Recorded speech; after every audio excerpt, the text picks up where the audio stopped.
এই মারা ছোড়া ঘুমোইছে আর এদিকে মারা পুলিশকে পয়সা দিতে হবে, এই শালাকে উঠাইতে হবে। এ কই রে, ওঠ ওঠ ওঠ ওঠ। কি হলো কি হলো? হবে খেপা চোদা, কি আবার হবে? পুলিশকে পয়সা দেবো, জেগে বসে থাক। শালা এত ঘুমোইছে তাও এখনো ঘুম ভাঙে না, চুপচাপ বসে গেলে। ও এই ব্যাপার, বেশ ঠিক আছে, তাহলে বাঁ দিকে আমি বসছি। না খেপা চোদা বাঁ দিকে বসবি না তো ডান দিকে বসবি নাকি রে? আবে তো অনেক নটাঙ্কি করলি। এবার শোন, এই সামনে ভ্যান আছে দুটো, 50 টাকা করে লাগবে, ঠিক আছে? আমার কাছে একটা 50 টাকা ভাঙানি আছে, একটা 500 টাকা আছে। তো একটা ভ্যানে 50 টাকা দিবি আর একটা ভ্যানের কাছে 500 টাকা ভাঙাবি। ধর এটা ধর।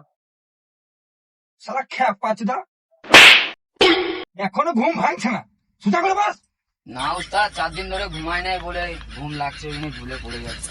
বেশ ঠিক আছে, লে লে লে, আমিও বুঝছি। ঠিক আছে তাহলে ভ্যানটিকে পয়সাটা দে, হাইদা হাইদা পয়সাটা দে। চলো চলো উস্তাদ, চলো চলো তাড়াতাড়ি চলো। হয়তো হয়তো আর একটা ভ্যান চলে আসছি, বুঝলি? এই ভ্যানটাকে দিয়ে দাও পয়সাটা, তাহলে ঝামেলা চুপিয়ে যাবে বাবা।